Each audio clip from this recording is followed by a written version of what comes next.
with hotandhealthyliving.com, which is a website giving you the latest, hottest trends in whole foods nutrition. We have whole foods recipes, healthy product reviews, fitness advice, and also workouts, which is why I'm standing here. I don't know if you can get a perspective on how huge this hoop is.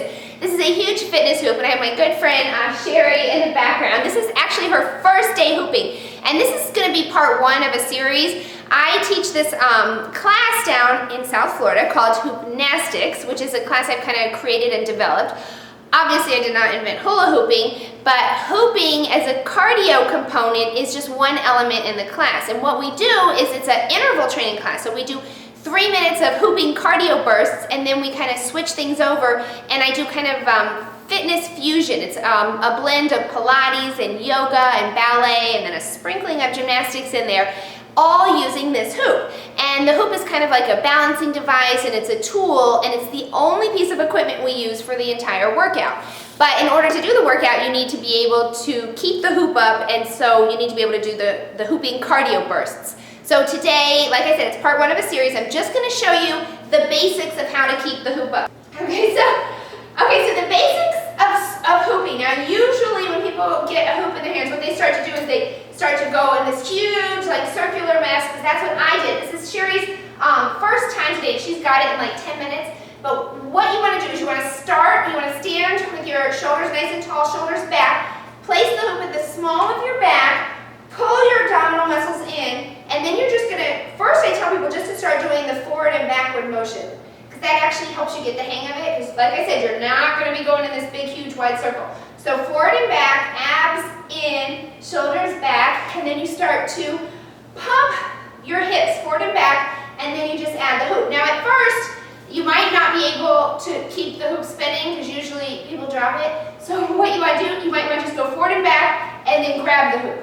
And then forward and back, and grab the hoop. So you're just doing like 2 spins, just to kind of get adjusted and get the hang of it, and then in between do the forward and backward rocking motion, and then grab the hoop, forward and back. And then once you get the hang of it, you can really start to pump your hips faster, because the faster that hoop spins around, then the more of a cardio benefit you're going to get. And one of the things I really love about the hoop is that this gives you a totally no impact and pain-free, and I emphasize pain-free because I've had I've had back problems, but I've also had some major hip surgery, and it's really hard for me to get my heart rate up doing a lot of other cardio exercises, like running is terrible, even walking places a lot of strain on my hip. But this is a totally pain-free, no-impact form of cardio exercise. Okay, so then you can start going forward and back, and usually we would have the music on in the class, so that makes it a lot more fun. But today we're going music-free. All right, now we're going to try to do some squats. So this is going to also really increase your heart rate.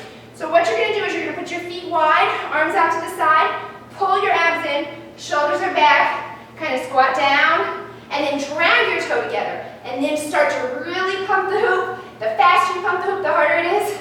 And then squat down, and then drag your foot in.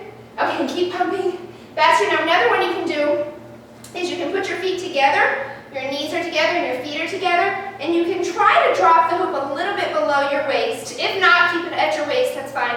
And then you're going to kind of squat down, and again, going really, really, really fast. The faster you go, the more your heart rate increases.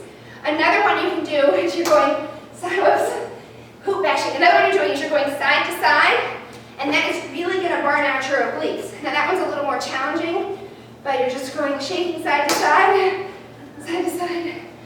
faster. Okay, and these are, again, like just basic ones. Another thing I'm going to show you, and this is plyometrics that we do in the class. Usually we would start the class with the plyometrics, but we wear shoes. But today we don't have shoes, so pretend we have shoes. So we're going to hop in the hoop, hop out of the hoop. Now, shoes actually train hopping actually trains fast twitch muscle fibers, which are really good for burning fat. So this is a great way to blast some fat cells. Okay, now we're going to hop all the way through the hoop, and then we're going to do again. Hop in, hop out. Hop in the hoop, hop out of the hoop. 2 more. 1, 2. Last time. 1, 2. Okay, so these are just a few of the exercises that you can do. This is just for the cardio component. And like I said, there's a lot of additional exercises that we have, so stay tuned. And I right now am like totally out of breath. But we will be bringing you additional exercises from the Hoopnastics class that we teach down here in South Florida, showing you some of the Pilates and ballet and yoga type exercises you can do all using this hoop. And if you have any questions, feel free to email me. It's ivy@hotandhealthyliving.com, and we will see you soon.